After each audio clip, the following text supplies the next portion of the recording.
الحمد للہ رب العالمین، الصلاۃ والسلام علی سید الانبیاء والمرسلین وعلی آلہ واصحابہ اجمعین، اما بعد۔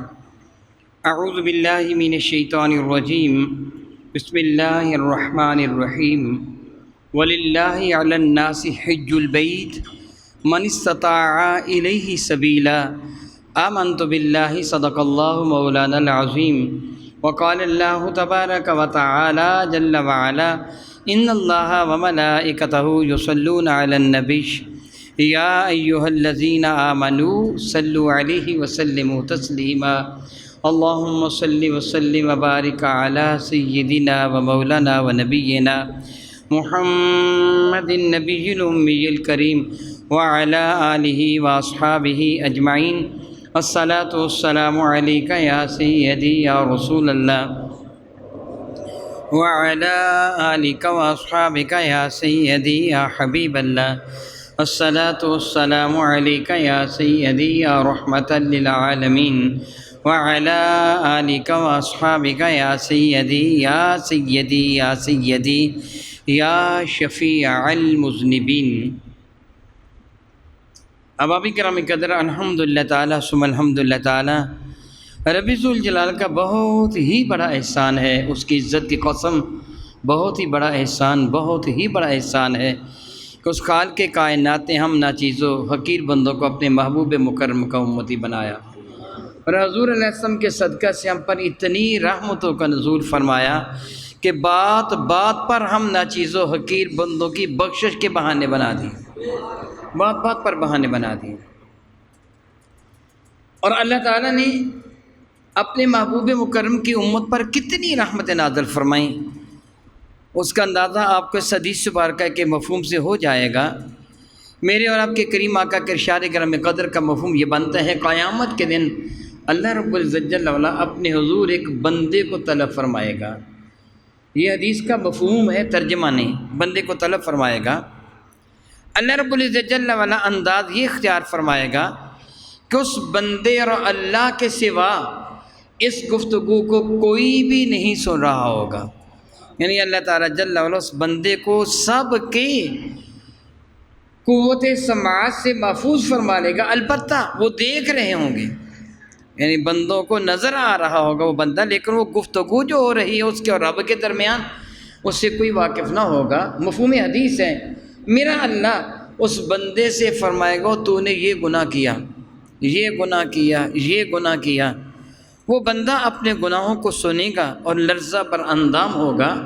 حدیث مبارکہ کا مفہوم یہ بنتا ہے، اس پہ اتنی کپ کپی طاری ہوگی، اس طرح کانپ رہا ہوگا کہ گویا ڈر رہا ہوگا کہ اس کے اعضائے بدن ہی اس سے جدا نہ ہو جائے، یعنی شدت خوف سے، اللہ تعالیٰ جل وعلا کے رعب و دبدبا سے، اپنے گناہوں کی ندامت کی وجہ سے، جہنم کی بڑھتی ہوئی آگ کو دیکھ کر وہ کانپ رہا ہوگا کہ میرا یہ بھی گناہ ہے۔ اپنے گناہوں کا اقرار کرے گا، مولا یہ بھی میں نے گناہ کیا ہے۔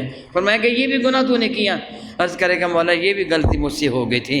اپنے گناہوں کا اقرار کر رہا ہوگا اور کانپ رہا ہوگا اور سوچ رہا ہوگا میرے گناہوں کا تذکرہ کرنے کے بعد پھر کیا ہوگا، مجھے اٹھا کر جہنم میں پھینک دیا جائے گا، میرا ٹھکانہ یہ جہنم کی بھڑکتی ہوئی آگ ہوگی۔ وہ کانپ رہا ہوگا۔ ابھی چھوٹے چھوٹے گناہ جو اس کی نظر میں چھوٹے تھے، درمیان میں ایک بات یہ وضاحت کر دوں، سیدنا علی المرتضیٰ کرم اللہ وجہہ کا ارشاد گرامی قدر ہے، کبھی کسی نیکی کو حقیر سمجھ کے ترک نہ کرنا، یعنی کبھی کسی نیکی کو یہ نہ سمجھنا یہ تو معمولی ہے، کیا ضرورت ہے کرنے کی، کبھی کسی نیکی کو حقیر سمجھ کے نہ کرنا، ہو سکتا ہے تیری یہی نیکی قیامت کے تیری بخشش کا باعث بن جائے۔ سنا ہے نا آپ نے کہ ایک آدمی کی بخشش کس بنا پہ ہو جائے گی کہ وہ جا رہا تھا، راستے میں ایک کانٹے در جھاڑی دیکھی، ٹہنی دیکھی، کانٹوں والی تھی، وہ راہ گزر سڑک بازار میں پڑی تھی جہاں سے لوگ اٹھ جاتے ہیں، اس سے اٹھا کر ایک طرف اس لیے رکھ دی کہ لوگوں کو تکلیف نہ ہو، اس کی یہی نیکی اس کی بخشش کا سبب بن جائے گی۔ آپ نے سنا، آپ کو یاد ہوگا کہ ایک فاحشہ عورت نے ایک کتے کو پانی پلایا تھا، انسان کو نہیں، کتے کو پانی پلایا تھا اور اللہ تعالیٰ نے اس کو توبہ کی توفیق عطا فرما کے اپنی ولیہ بنا لیا تھا۔ کیا معلوم تیری کون سی نیکی تیرے لیے زندگی کو بدل دینے کا سبب بن جائے۔ اور کبھی کسی گناہ کو چھوٹا نہ سمجھنا۔ سیدنا علی مظفر فرماتے ہیں کرم اللہ تعالیٰ وجہ الکریم، تو جانتا نہیں کہ آگ کا چھوٹا سا چنگاڑا بہت بڑا خرمن کو جلانے کے لیے کافی ہوتا ہے۔ آپ بہت اچھی طرح جانتے ہیں کہ جب آپ دیا سلائی ماچس کی ڈبیا کے ساتھ وہ سلائی تیلی جب اس کے کنارے سے رگڑتے ہیں تو کتنا حصہ رگڑ کھاتا ہے؟ چیونٹی کے سر کے برابر یا تھوڑا سا زیادہ۔ وہ پہلا شعلہ بھی اتنا چھوٹا سا پیدا ہوتا ہے، پھر وہ ایک چھوٹی سی تیلی کو اپنی لپیٹ میں لے لیتے ہیں، پھر آپ جس کو چاہیں آگ لگا دیں۔ بڑی بڑی بلڈنگیں ایک شعلے سے جل کر راکھ ہو جاتی ہیں۔ تھوڑا سا زہر انسان کو ہلاک کرنے کے لیے کافی ہوتا ہے۔ اس لیے گناہ کو چھوٹا سمجھیں ہی نہیں۔ میں اب حدیث مبارکہ کی جانب آتا ہوں۔ اس کے سامنے ان گناہوں کا ذکر کیا جائے گا جس کو چھوٹے چھوٹے گناہ سمجھتا تھا، اور سن کر وہ کانپ رہا ہوگا کہ اس کا معاذ اللہ تعالیٰ صلہ مجھے جہنم کی آگ کی شکل میں ملے گا۔ وہ ڈر رہا ہوگا میرے بڑے بڑے گناہ نہ گنوا دیے جائیں۔ زندگی کی کرتوتوں کی فلم اس کی نگاہوں کے سامنے گھوم جائے گی، فلاں جگہ میں نے فلاں گناہ کیا تھا، فلاں جگہ، سارے گناہ اس کو نظر آ رہے ہوں گے۔ ڈرے گا چھوٹے چھوٹے گناہ گنوائے ہیں، بڑے بڑے گناہ ابھی نہیں گنوائے، میرا حشر کیا ہوگا تب کہ یکا یک اللہ کی کائنات سے فرمائے گا۔ مفہوم حدیث ہے، اے میرے محبوب کے امتی، دیکھ دنیا میں نے تیرے گناہوں پر پردہ ڈال دیا تھا، تجھے میں نے ذلیل نہیں ہونے دیا تھا، آج میدان معاشر میں بھی میری عزت کی قسم میں تجھے ذلیل نہیں کروں گا، جا میں نے تیرے سارے گناہ معاف فرما دیے۔ دوسری روایت کے مطابق اس شخص کے لیے کہ جس نے گناہ کیے تھے، میرا اللہ ارشاد فرمائے گا اے تیری عادت تھی، کوئی تیرا قصور کرتا تھا تو اس کو معاف کر دیتا تھا، سب سے بڑھ کر معاف کرنے والا تو میں ہوں، جب میں نے تیرے سارے گناہ معاف فرما دیے۔ وہ پہلی حدیث برکہ کی طرف میں دوبارہ آتا ہوں۔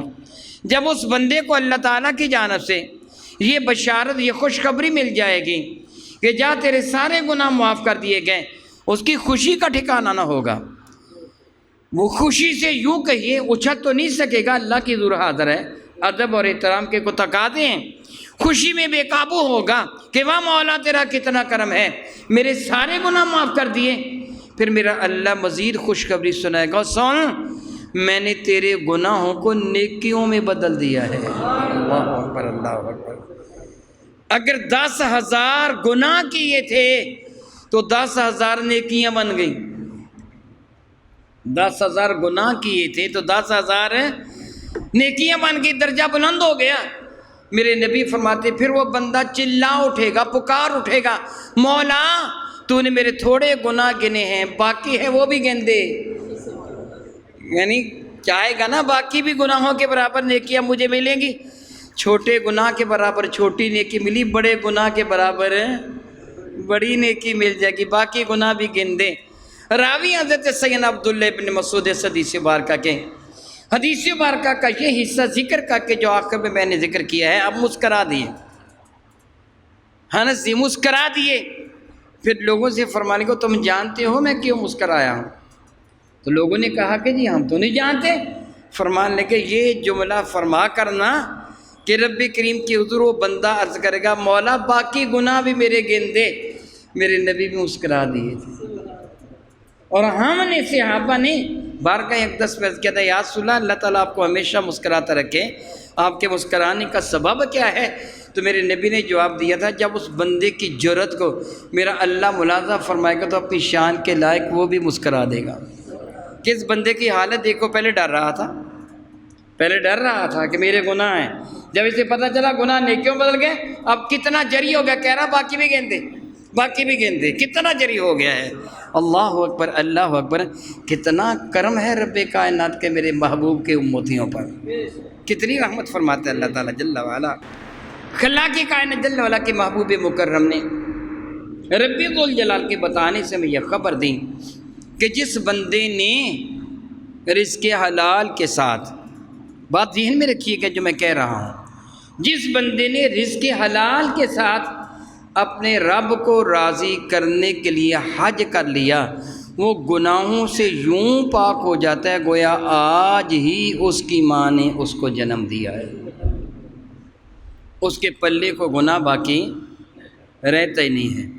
میرے اور آپ کے کریم آقا تاجدار ارب جب شفیع معظم رحمت عالم صلی اللہ علیہ وسلم میدان عرفات میں تشریف لائے، میدان عرفات میں گرمی کا موسم تھا، دھوپ میں کھڑے ہو کر میرے نبی نے رو رو کر اپنے امتیوں کے لیے دعا مانگی، چلچلاتی دھوپ میں کھڑے ہو کر دعا مانگی۔ اور میدان عرفات میں دھوپ میں کھڑے ہو کر دعا مانگنا میرے نبی کی سنت ہے، بلکہ میرے کریم فرماتے ہیں جو میدان عرفات کی دھوپ کو برداشت کر لے گا اللہ تعالیٰ قیامت کے دن کی دھوپ سے اس کو محفوظ فرما لے گا۔ میرے نبی نے میدان عرفات میں دھوپ کے اندر کھڑے ہو کر رو رو کر دعائیں مانگی، مگر غم زدہ رہے، غم زدہ رہے۔ شام ہوئی، اذان مغرب کا وقت ہوا، یہی حکم ہے میرے نبی کا، یہی حکم ہے اور یہی سنت ہے میرے کریم آقا، کسی کو میرے نبی نے اپنایا۔ سورج غروب ہوا، نماز مغرب نہیں پڑھی میرے نبی نے وہاں صلی اللہ تعالیٰ علیہ دائماً ابدا۔ اسی طرح میدان مزدلفہ کی طرف آ گئے۔ آج یہ جگہ مسجد ہے مشعر الحرام، مزدلفہ کی مسجد یہاں ہے۔ اس جگہ میرے کریم آ کر سلربی کے لیے وہ جگہ بنائی گئی، خیمہ نہیں لگایا گیا۔ میدان عرفات میں خیمہ تھا، میدان منہ میں خیمہ تھا، یہاں کھلے آسمان تلے آج بھی حجاج کرام میرے نبی کی سنت میں کھلے آسمان کے تلے ہی وہاں بیٹھتے ہیں۔ میرے نبی ساری رات رو رو کر دعائیں مانگتے رہے اور صبح میرے نبی مسکرا رہے تھے۔ صحابہ نے کہا یا رسول اللہ آپ مسکرا رہے ہیں؟ تو میرے قریب نے خوشخبری سنائی، میں نے میدان عرفات میں اپنے رب سے اپنے امتیوں کے لیے مانگا تھا کہ اللہ تعالیٰ میرے امتیوں کے گناہ معاف فرما دے۔ میرے رب نے وعدہ فرما لیا، اے محبوب مکرم جو میری رضا کی خاطر رزق حلال کے ساتھ حج کرے گا، میں وعدہ کرتا ہوں میں حقوق اللہ کے سلسلے میں اس کے سارے گناہ معاف کر دوں گا، لیکن حقوق العباد معاف نہیں ہوں گے، حقوق العباد معاف نہیں ہوں گے۔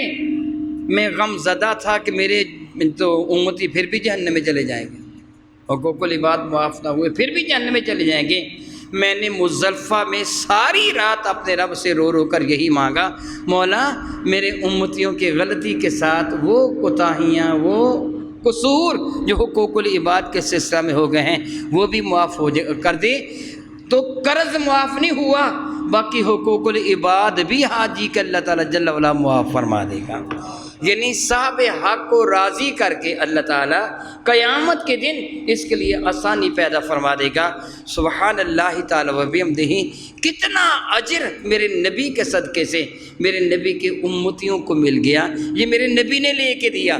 اسی بنا پر تو میرا اللہ فرماتا حریص علیکم بالمؤمنین رؤوف الرحیم، تمہارے لیے بڑے چاہنے والے ہیں، مولا یہ بھی دے دے، یہ بھی دے دے، یہ بھی دے دے۔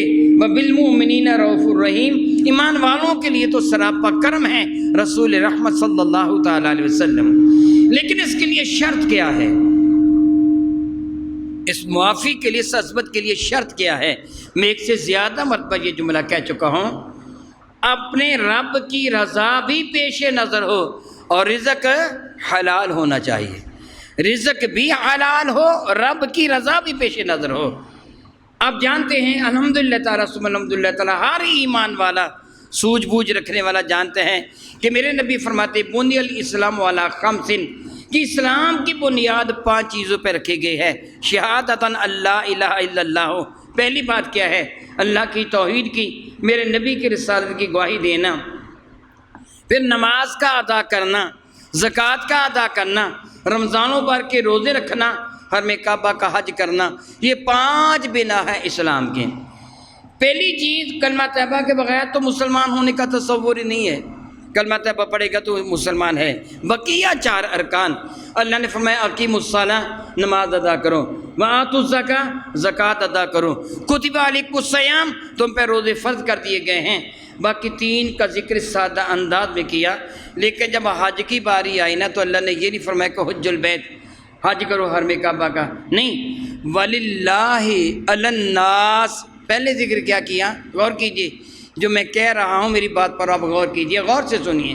حج کو فرض کرنا تھا تو اللہ نے یہ نہیں فرمایا تم پر حج فرض ہے، کتب علیکم الحج، یا فرمایا حج البیت، یہ طرح کی مصالحہ نہیں، یہ نہیں فرمایا۔ وَلِلَّهِ عَلَى النَّاسِ، اللہ کو راضی کرنے کے لیے لوگوں پر ہے کیا؟ حج البیت، حج کرنا، پہلے اللہ کو راضی کرنا ہے، پہلے جملہ ہے وَلِلَّهِ، اللہ کی رضا کے لیے۔ لیکن یہ کس قدر ایک حقیقت ہے، حیران کن حقیقت ہے، تعجب خیز حقیقت ہے۔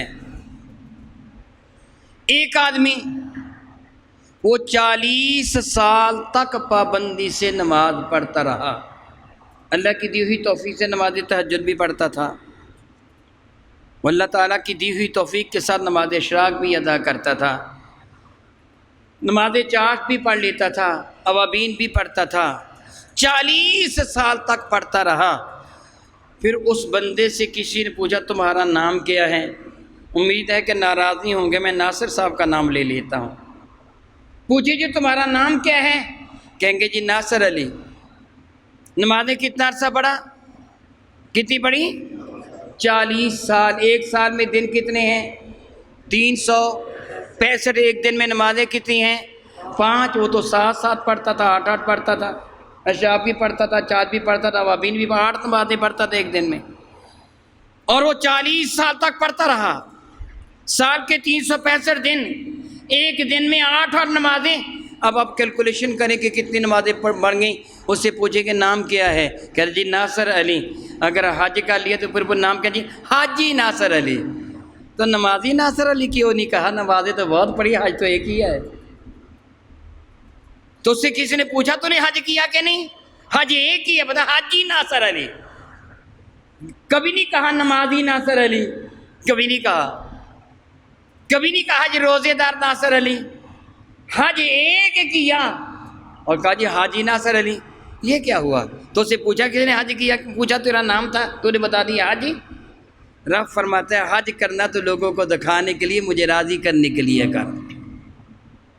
ہاں البتہ آپ کسی کو حاجی صاحب کہہ لیں تو جائز ہے، ثواب ہے، کسی کی عزت کرنا درجہ ہے۔ میں اپنی مثال دیتا ہوں۔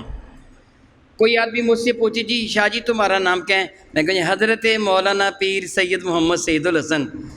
سننے والا سمجھ جائے گا بندہ بیوقوف ہے، یہی ہے نا؟ کوئی مجھ سے پوچھے تمہارا نام کیا ہے؟ میں کہا حضرت مولانا سید محمد سعید الحسن پیر صاحب، کہ پرلے درجے کا بیوقوف ہے۔ میں نے پوچھا تیرا نام کیا؟ یہ پتہ میں پیر صاحب ہوں۔ میں نے پوچھا تو پیر صاحب ہے کہ نہیں؟ لیکن کوئی مجھے مولانا صاحب جو استاد جی کہہ رہے تو حرج نہیں ہے، مگر میں اپنا تعارف تو دیکھ رہا ہوں نا کہ میرا نام محمد سعید الحسن بس کافی ہے۔ اب میں کہوں جی میں عالم دین بھی ہوں جی، میں میری فضیلت میں خود اپنے منہ میاں مٹھو بننا کون سی سعادت ہے کہ میں جی فلاں ہوں فلاں ہوں فلاں ہوں۔ انسان کو اللہ کی رضا کی خاطر عمل کرنا چاہیے۔ لوگوں کو آپ کہیں، آپ حاجی صاحب کہیں، آپ کو ثواب ہے۔ کسی کو اللہ رب العزت جل نعمت سے نوازا ہے، ہاں ذکر نعمت کے لیے آپ کہیں الحمدللہ تعالی میں اپنے رب کا شکر ادا کرتا ہوں کہ رب کائنات نے حرمین شریفین کی زیارت کا شرف بھی عطا فرمایا ہے۔ رب کا احسان مانتے ہوئے کہیں میرے نبی نے لوگوں کو کہا تھا آؤ میرے ساتھ حج کرو۔ بہرحال میں بات کر رہا تھا ریاکار ہی نہیں ہو، اللہ کی رضا مقصود ہو تو پھر رب کائنات جل وعلا سارے گناہوں کو معاف فرما دیتا ہے۔ اب ہم آتے ہیں دوسری جانب کہ حج ہے کیا؟ نماز ایک عمل ہے۔ اب دیکھتے ہیں ہم ہاتھ باندھ کر کھڑے ہو جاتے ہیں، اپنے رب کی ثنا کرتے ہیں، اپنے رب کی حمد کرتے ہیں، پھر رکوع میں چلے جاتے ہیں، تسبیح پڑھتے ہیں، پھر سجدہ میں چڑھ جاتے ہیں، تسبیح پڑھتے ہیں، آخر میں تشہد میں بیٹھ کر اپنے رب کی ثنا بھی کرتے ہیں، اس کی حمد بھی بیان کرتے ہیں، التحیات للہ والصلاۃ والطیبات کہہ کے کہ میری ساری قولی فعلی بدنی عبادتیں میرے اللہ کے لیے ہیں۔ پھر اپنے نبی کی خدمت میں سلام عرض کرتے ہیں، پھر دروشی پڑھتے ہیں اور پھر مناجات کرتے ہیں، دعا مانگتے ہیں رب اجعلنی کی شکل میں۔ محسوس ہوتا ہے عبادت کیا ہے، پتہ چلتا ہے عبادت کیا ہے۔ زکوٰۃ دیتے ہیں، غریبوں کا بھلا ہوتا ہے، پتہ چلتا ہے عبادت کیا ہے۔ روزہ رکھتے ہیں، رب کو حکم مانا جاتا ہے، تراویح پڑھتے ہیں، پتہ چلتا ہے عبادت کیا ہے۔ اور حج میں کیا ہے؟ دوڑو، کبھی صفا مروہ کے درمیان، کبھی حرم کعبہ کے درمیان، کبھی کینکریں مارو، پتھروں کو پتھر مارو، اور کبھی احرام باندھ کے ادھر ادھر گھومو۔ مولا یہ عبادت کیسی ہوئی؟ دراصل پتہ چلتا ہے کہ عبادت اللہ کے محبوب بندوں کی اداؤں کو اپنانے کا نام ہے۔ حج کے لیے لازم کیا ہے کہ تو نے وہ جوتا نہیں پہننا ہے کہ جو تیرے پاؤں کے درمیان والی ابری ہوئی ہڈی کو چھپائیں، جو تیرے ٹخنوں کو، پنجابی میں جس کو گٹے ہم کہتے ہیں، جو تیرے ٹخنوں کو چھپا لے، جو تیرے پاؤں کی ابری ہوئی ہڈی کو چھپا لے۔ تو ایسا جوتا نہیں پہن سکتا، وگرنہ تیرا احرام نہیں ہوگا، تجھے جرمانہ ادا کرنا ہوگا۔ مولا کیوں میں نہیں پہن سکتا؟ غلطی کیا ہو گئی؟ حکم ہے کہ آدم نے جوتا ایسا پہننا تھا، تم بھی ایسا ہی پہنو۔ سلا ہوا لباس سطر ڈھانپنے کے لیے بہترین چیز ہے۔ اللہ سے بڑھ کر کائنات میں کوئی بھی حیا والا اور غیرت والا نہیں ہے۔ اللہ کے بعد میرے نبی ہیں۔ الحیاء من الایمان، حیا ایمان کا حصہ ہے۔ سلے ہوئے کپڑے پہننے میں حیا زیادہ ہے، لیکن حضرت آدم نے سلے ہوئے کپڑے نہیں پہنے تھے، اس زمانہ میں کپڑے سلے ہوئے نہیں تھے۔ حضرت آدم نے 2 چادریں، ایک چادر کمر کے گر لپیٹ لی تھی، ایک چادر اوپر اوڑھ لی تھی، سر بھی ننگا تھا۔ میرے رب کو عمل اتنا پیارا لگا کہ قیامت تک کے لیے حاجیوں کو فرما دیے چلو کرو سنت پہ عمل، جو میرے آدم کا طریقہ تھا وہی اپناؤ۔ سلا ہوا لباس میں نہیں پہنے دوں گا، تو سلا ہوا لباس پہن کے حج کرے گا، میں قبول ہی نہیں کروں گا۔ پہن وہی لباس جو میرے آدم نے پہنا تھا۔ کنگھی ایجاد نہیں ہوئی تھی، اور آپ بہت اچھی طرح جانتے ہیں، آپ کے علم میں ہے کہ ہر میں کعبہ کا یہ علاقہ پانی سے بالکل محروم تھا، اور حضرت سیدنا اسماعیل ذبیح اللہ کی ایڑیوں کے صدقہ سے رب کائنات نے زمزم کو پیدا کیا تھا۔ یہاں پانی کا نام و نشان نہیں تھا۔ حضرت آدم نے کہتے ہیں 40 حج کیے، حقیقت سے میرا اللہ واقف ہے۔ آپ حج کرنے کے لیے آتے تھے، پانی نہیں تھا، غسل نہیں فرما سکتے تھے، میل کو چیل نہیں اتار سکتے تھے، سر میں کنگھی نہیں کی، داڑھی میں کنگھی نہیں کی۔ میرے اللہ نے یہ بھی پابندی لگا دی، اتنی سی اجازت دے دی، غسل کر سکتے ہو لیکن خبردار خوشبو استعمال نہیں کر سکتے۔ مل کر اپنے بدن کا میل حج کے دوران، احرام کے دوران، یاد رکھیے حاجی احرام کے دوران غسل کر سکتے ہیں لیکن مل کر جسم کا میل نہیں اتار سکتا، نہیں اجازت۔ آدم نے نہیں اتارا تھا۔ کنگھی تو دور کی بات ہے، اس زمانہ میں کنگھی ایجاد بھی نہیں ہوئی تھی، کنگھی تو دور کی بات ہے۔ یہ عمل جو میں کر رہا ہوں، اپنی داڑھی کو اپنی انگلیوں سے سنوار رہا ہوں، احرام کے دوران اس کی بھی اجازت نہیں ہے۔ نہ اپنے سر کے بالوں سے اپنی انگلیوں سے سنوار سکتا ہے، نہ داڑھی کو انگلیوں سے سنوار سکتا ہے۔ یاد رکھ، اگر کوئی بال اکڑ گیا تیرے عمل سے تو تجھ کو جرمانہ ادا کرنا ہوگا۔ یہ کیوں نہیں کر سکتا؟ آدم نے نہیں کیا تھا۔ اللہ تعالیٰ جل وعلا کو یہ نظافت، یہ پاکیزگی اللہ کو بڑی پسند ہے۔ الطہور شطر الایمان کا لفظ ہے، یہ تو آدھا ایمان ہے پاکیزگی۔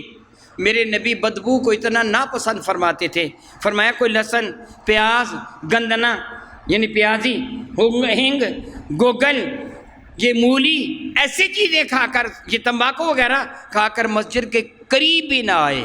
میرے نبی نے فرمایا میری مسجد کے قریب بھی نہ آئے۔ میرے نبی کو نفرت تھی بدبو کے ساتھ، لیکن میرے قریب فرماتے ہیں وہ حاجی جس کا جسم میلا کچیلا ہو، جس کا لباس بھی میلا کچیلا ہو، جس کے بال بکھرے ہوئے ہوں، جس کے بدن سے بو آ رہی ہو، اللہ کو بڑا پیارا لگتا ہے، اللہ کو بڑا پیارا لگتا ہے۔ سبب بھی محسوس ہوتا ہے، سبب بھی محسوس ہوتا ہے۔ حج کرنے کے لیے کون جاتا ہے؟ وَلِلَّهِ عَلَى النَّاسِ حِجُّ الْبَيْتِ مَنِ اسْتَطَاعَ إِلَيْهِ سَبِيلًا، جس کے پاس استطاعت ہے، طاقت ہے، دولت ہے، ثروت ہے، اختیار ہے وہاں تک جانے کا، اس پر حج فرض ہے۔ اور اس کے لیے یہ بھی لازم ہے جب تو حج پہ روانہ ہونے کے لیے تیاری کرے تو دیکھ تیری بیوی، تیرے بچے، تیری بہنیں، بھائی، تیری ماں باپ جو تیرے زیر کفالت ہیں، جب تک تو حج کر کے واپس نہیں آتا اتنی دیر کا خرچہ ان کے پاس ہے، خرچے کا انتظام کر کے جا۔ اگر تو خرچے کا انتظام نہیں کر سکتا تجھ پہ حج فرض نہیں ہے، حج کرنے کی اجازت نہیں ہے، ان کا پرسان حال کون ہوگا؟ تجھ پہ لازم اپنے بیوی بچوں کا، اپنے زیر کفالت افراد کا خرچہ اٹھانا، ان کے لیے انتظام کر کے جا۔ اور حج کے لیے زادرہ بھی تیرے پاس ہونا چاہیے، وہاں جو تو نے خرچہ بھیک مانگ کے نہیں، وہاں بھی تیرے پاس خرچہ ہونا چاہیے۔ پھر حج کون کرے گا؟ غریب کے امیر، جس کو اللہ نے 4 پیسے دیے وہ حج کرے گا نا۔ تو جب وہ حاجی میدان مینا میں، میدان مزدلفہ میں، میدان عرفات میں میلے کچالے لباس والا ہوتا ہے، بدبودار جسم والا ہوتا ہے، بکھرے ہوئے بالوں والا ہوتا ہے، اٹے ہوئے گرد و غبار کے چہرے والا ہوتا ہے، تو یقیناً رب کائنات فرشتوں سے ارشاد فرماتے ہیں میرے ملائکہ یہ ہے وہ بندہ جو امیر تھا، اپنے گھر میں کتنے ناز و نخرے کرتا تھا، ایک دن میں معلوم نہیں کتنے مرتبہ غسل کرتا تھا، خوشبوئیں بدن کو لگاتا تھا، وہ استری والے کپڑے پہنتا تھا، کتنی شوخی کے ساتھ رہا کرتا تھا، آج ذرا اس کی حالت کو دیکھو، اس نے اپنی حالت کیوں بنا رکھی ہے مجھے راضی کرنے کے لیے، ہے نا، اس سے سب کچھ کیوں برداشت کیا، بال بکھرے ہوئے ہیں، ناخن بڑے ہوئے ہیں، جسم میلا کچیلا ہے، لباس اس کا میلا کچیلا ہے، گردآلود ہے، بدن سے بو آ رہی ہے، اس بات کو یہ پسند نہیں کرتا تھا، لیکن آج سب کچھ کیوں قبول کیا، مولا تجھے راضی کرنے کے لیے، فرماتے پھر گواہ ہو جو میں نے اس کے گناہوں کو معاف فرما دیا ہے۔ اس وقت وہ حاجی بڑا پیارا لگتا ہے۔ حضرت آدم نے غسل نہیں فرمایا تھا کیونکہ پانی موجود نہیں تھا اتنی مقدار میں، آپ کا لباس سادہ تھا، اور پھر دیکھیے وقت کم ہے، میں زیادہ تفصیل میں نہیں جاؤں گا، حضرت سیدہ حاجرہ خاتون میرے کریم آقا کی جدہ محترمہ صفا مروہ کے درمیان عبادت کی نیت سے دوڑی تھی، بتائیے بھلا کیا ذہن میں تھا کہ یہ عبادت ہے دوڑنا؟ آج تو عبادت کے لیے دوڑتا ہے، آج تو عبادت کے لیے دوڑتا ہے، وہ کیوں دوڑی تھی؟ ماں ممتا کے جذبہ سے بے چین ہے، بچہ پیاس کی وجہ سے تڑپ رہا ہے، حلق خشک ہے، کانٹا بنا ہوا ہے، پانی کا ایک قطرہ بھی موجود نہیں ہے، ماں جذبہ محبت سے بےتاب ہو کر اپنے بچے کو تپتی ہوئی ریت پر لٹا دیتی ہے اور سامنے کے پہاڑ پہ چڑھتی ہے۔ تھوڑا سا توجہ دیں، وہ حضرات جنہوں نے حرمین شریفین کی زیارت کی ہے وہ بہت اچھی طرح جانتے ہیں، جنہوں نے نہیں کی اللہ کرے وہ بھی کر لیں۔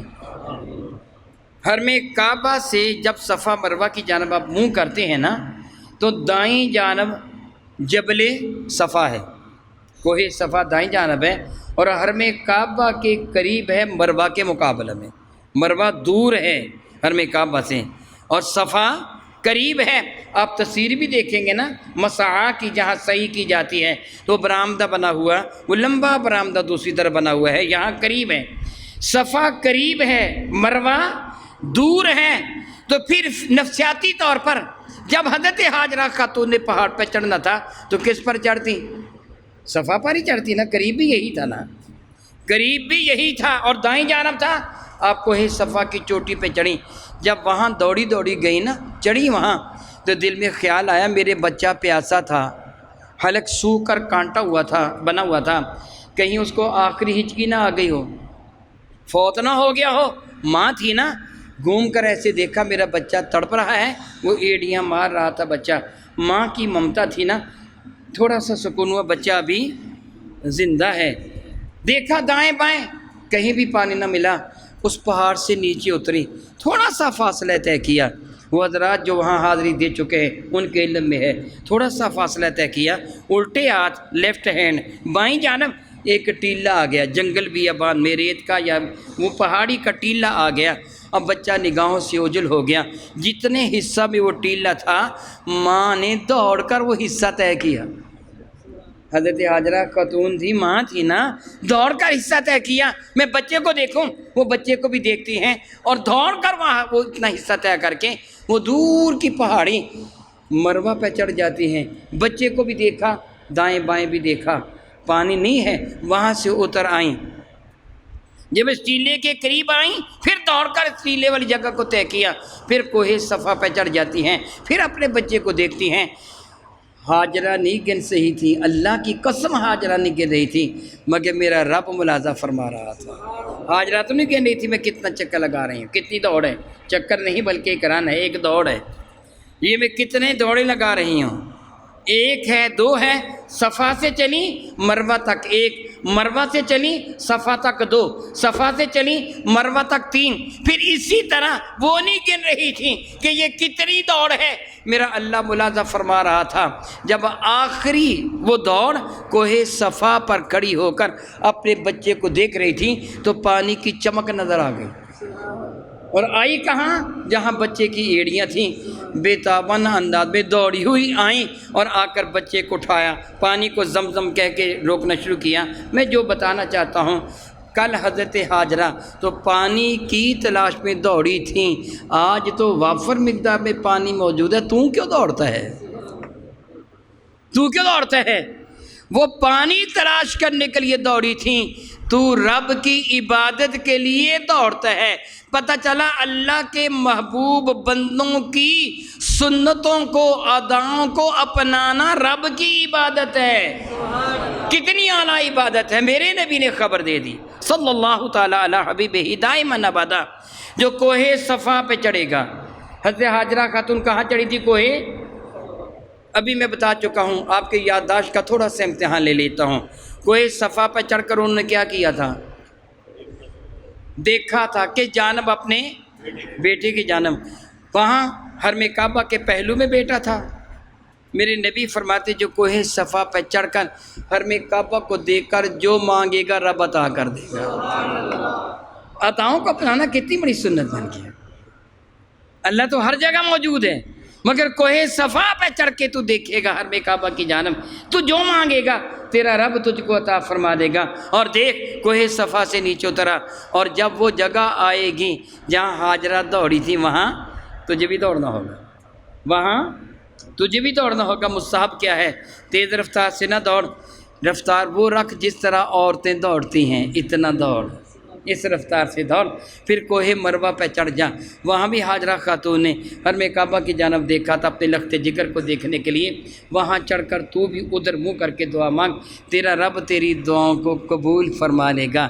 کتنے وہ لوگ عقل کے اندھے ہیں جو کہتے ہیں بزرگوں کے تبرکات کا فائدہ کیا ہے؟ وہ عقل کے اندھے، یہ حج سارے کا سارا ہی بزرگوں کے تبرکات، سارے کا سارا ہی۔ پھر دیکھیے میدان مینا میں وہ آپ جاتے ہیں، پھر عرفات میں جاتے ہیں، اور وہاں وعدہ کیا ہے میرے اللہ کا؟ میرے اللہ کے نبی نے کیا ہمیں خبر دی؟ وہاں جب تم میدان عرفات پہ جاتے ہو، تمہارا حج ہوتا ہے، کیا کرتے حج کے لیے؟ نماز پڑھتے ہیں؟ شاید آپ کے علم میں نہیں ہے، حج کی کوئی نماز نہیں ہے، حج کی کوئی نماز ہے، حج کا کوئی رکوع، کوئی سجدہ، کوئی وظیفہ نہیں ہے، یہ سارے عمل سنن اور مستحبات ہیں۔ حج کا خطبہ سننا سب پر واجب نہیں ہے، جو اس مسجد کے اندر موجود ہیں وہ خطبہ سننا ان پر واجب ہے، باقیوں پر نہیں۔ حج کس چیز کا نام ہے؟ میدان عرفات میں ٹھہرنے کا نام حج ہے، بس میدان عرفات میں ٹھہرنے کا نام حج ہے، اور بس یہی سبب ہے وہ بیمار، وہ نادار کہ جو نہ کچھ پڑھ سکتا ہے نہ کچھ کر سکتا ہے، اس کو ایمبولینس میں لٹا کر بھی وہاں لایا جاتا ہے تاکہ اس کا حج بھی ہو جائے۔ زوال آفتاب سے لے کے غروب آفتاب تک میدان عرفات میں ٹھہرنے کا نام۔ باقی دعائیں کر، بہت ثواب ہے، میرے نبی کی سنت ہے، نہ کرے گا حج پھر بھی ہو جائے گا۔ یہ کیوں ہے؟ کیا ہے یہ؟ دراصل بات یہ ہے کہ اس وقت آدم و حوا یہاں آئے تھے علی نبینا علیہ الصلوۃ والسلام، حضرت سیدنا آدم اور حضرت سیدہ حوا سلام اللہ تعالی علیہما، یہ دونوں وہاں تشریف لائے تھے۔ میں ایک بات یہاں عرض کر دوں ضمناً، ہماری ایک عادت اور بری عادت ہے، اور بابا آدم مائی حوا، کبھی اپنے ابے کا نام بھی یوں لیا ہے، اپنی ماں کا نام بھی یوں لیا تو نے، اپنی ابی کا یوں نام لیا کبھی تو نے، کبھی اپنے ابے کا ایسے نام لیا؟ یاد رکھ حضرت آدم علیہ نبینا علیہ السلام تیرے جد امجد بھی ہیں اور اللہ کے نبی بھی ہیں، دگنا ان کا اجر ہے، دگنی ان کی تعظیم و توقیر ہے، تو ایک گناہ بھی نہیں کرتا۔ سیدہ ام سلمہ رضی اللہ تعالی عنہا میرے نبی کی زوجہ محترم ام المومنین ہے، میرے کریم آقا کے خدمت فیض درجت میں حاضری سے پہلے ان کی شادی حضرت ابو سلمہ کے ساتھ ہوئی تھی۔ حضرت ابو سلمہ سے ان کی اولاد تھی، سلمہ ان کے بیٹے کا نام ہے، اسی لیے ان کے خاوند کو ابو سلمہ، سلمہ کا ابا کہتے ہیں، ان کو ام سلمہ، سلمہ کی امی کہتے ہیں، سلمہ ان کے بیٹے کا نام تھا۔ حضرت سیدہ ام سلمہ نے میرے نبی سے پوچھا یا رسول اللہ اگر میں ابو سلمہ کی اولاد کے ساتھ حسن سلوک کروں، ان کو صدقہ دوں، یعنی جو میرے بیٹے ابو سلمہ کی سلب سے ہیں میں ان کے ساتھ اس سے سلوک کروں، ان کو صدقہ دوں، مجھے اجر ملے گا؟ تو میرے نبی نے فرمایا دگنا ملے گا۔ کیا بولا؟ دگنا ملے گا۔ ایک صلہ رحمی کا، صدقہ کرنے کا، یعنی یتیموں کے ساتھ اس سے سلوک کرنے کا دگنا اجر ملے گا کہ ایک تو تیری اولاد ہے، دوسرے یتیم ہیں، صلہ رحمی کا اجر بھی ملے گا اور صدقہ دینے کا، یتیموں کی پرورش کا اجر بھی ملے گا۔ تو آدم علیہ السلام کا تو 2 گنا مرتبہ ہے، وہ تیرے جد امجد بھی ہے، اللہ کے نبی بھی ہیں، اس لیے جب بھی آپ ان کا نام لیں گے تو حضرت آدم علیہ السلام کہہ کے نام لیں، سیدہ حوا سلام اللہ تعالیٰ علیہ کہہ کے نام لیں۔ حضرت آدم و حوا علیہ السلام جب جنت سے اس زمین پہ تشریف لائے ہیں، ان میں علیحدگی تھی۔ 9 ذی الحجۃ المکرم کو دوپہر کے وقت ان کی میدان عرفات میں ملاقات ہوئی ہے، اور کہاں ہوئی ہے؟ جبل رحمت پر، جبل رحمت پر ملاقات ہوئی ہے، اور ان کی توبہ کی قبولیت کا اعلان ہوا۔ ان کے صدقہ سے رب کائنات وعدہ فرما لیا ہے آدم قیامت تک میرا جو بھی بندہ، تیرا جو بھی بیٹا بیٹی مجھ کو راضی کرنے کے لیے اس دوران اس میدان میں آ جائے گا، میں اس کے سارے گناہوں کو معاف فرما دوں گا۔ یہ کس کا صدقہ ہے؟ سنت حضرت آدم کی ہے، صدقہ میرے نبی کا ہے۔ پھر دیکھیے پتھروں کو پتھر مارنا کون سی عبادت ہے؟ لوگ کہتے ہیں جی شیطان کو پتھر مارنے کے لیے گئے، کس کو بنا؟ ناراض تو نہیں ہوں گے؟ شیطان تو آپ کے اندر موجود ہے، حقیقت ہے، جھوٹ نہیں کہہ رہا۔ میرے نبی فرماتے ہیں کہ تیرے بدن میں شیطان یوں دوڑ رہا ہے چیونٹی کی طرح، جس طرح تیرا دوران خون ہے، وہی مجھے ورگلاتا ہے۔ میرے ساتھ شیطان پیدا ہوا، آپ کے ساتھ بھی شیطان پیدا ہوا، میرے نبی فرماتے ہیں۔ عرض کیا گیا تھا یا رسول اللہ آپ کے ساتھ بھی پیدا ہوا؟ فرمایا ہر بندے کے ساتھ پیدا ہوتا ہے، میرے ساتھ بھی پیدا ہوا، مگر وہ مسلمان ہو چکا ہے، مجھ پر ایمان لا چکا ہے۔ پھر میرے ساتھ بھی شیطان ہے کہ نہیں؟ جی بتائیے بھئی آپ کے ساتھ بھی ہے کہ نہیں؟ پھر پتھر اپنے آپ کو مار، پھر وہ پتھروں کو پتھر کیوں مارتا ہے؟ پتھر کے ساتھ تو شیطان پیدا نہیں ہوا، کسی حدیث سے ثابت نہیں ہے، قرآن کریم کی کسی ایسے ثابت نہیں۔ شیطان تو تیرے ساتھ پیدا ہوتا ہے جو تجھے ورگلاتا ہے، اس پتھر کے ساتھ تو شیطان پیدا نہیں ہوا، وہ تو شیطان نہیں ہے، وہ تو پتھر ہے، پھر اسے پتھر کیوں مارتا ہے؟ عبادت سمجھ کے مارتا ہے۔ کہ کس نے مارے تھے؟ ابراہیم و اسماعیل نے مارے تھے، اب تجھے بھی وہاں پتھر مارنے ہوں گے۔ اور پھر دیکھ غور کر اداؤں کو اپنانا کتنی اہمیت ہے۔ پتھر کتنے مارے گا؟ 7 سے زیادہ نہیں مار سکتا۔ کیوں؟ حضرت اسماعیل نے جب مٹھی میں اٹھایا تھا تو 7 ہی پتھر تھے، زیادہ تھے ہی نہیں۔ اور ہوں گے کتنے؟ چھوٹے بچے تھے، مٹھی میں چھوٹے چھوٹے پتھر آئے تھے، بڑے بڑے مارنے کی اجازت نہیں ہے، اسی قدر چھوٹے مار جس طرح سے اسماعیل ذبیح اللہ نے مارے تھے۔ کل انہوں نے اپنے ابا کے کہنے سے مارے تھے، آج تو رب کے کہنے سے مار۔ کل انہوں نے ابلیس سے لعین یہاں کرا تھا، مارے تھے، آج وہاں ابلیس و سنداز سے نہیں ہے، وہاں پتھر ہے، ان کو مار۔ پتہ کیا چلا؟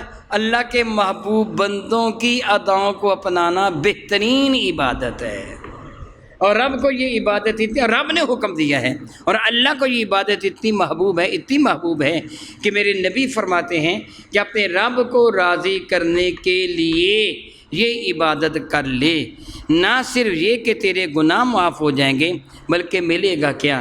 میرے کریم آقا نے ارشاد فرمایا تھا صلی اللہ علیہ وسلم دائماً ابدا، اگر اپنے رب کی رضا کی خاطر رزق حلال سے کو بندہ پیدل حج کرتا ہے تو ہر قدم پر اللہ تعالیٰ اس کو 700 نیکی حرم کعبہ کی نیکی کے برابر عطا فرما دیتا ہے۔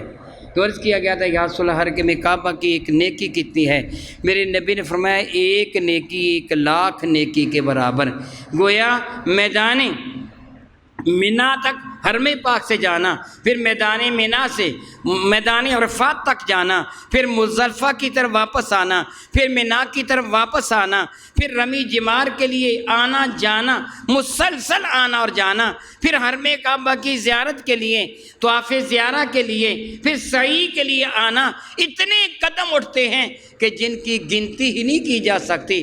ہر قدم کے بدلہ میں 700 وہ نیکی جو حرم کعبہ کی نیکی کے برابر، حرم کعبہ کی ایک نیکی 1,00,000 نیکی کے برابر۔ سادہ لفظوں میں ہر قدم پر 7 کروڑ نیکیاں ملتی ہیں۔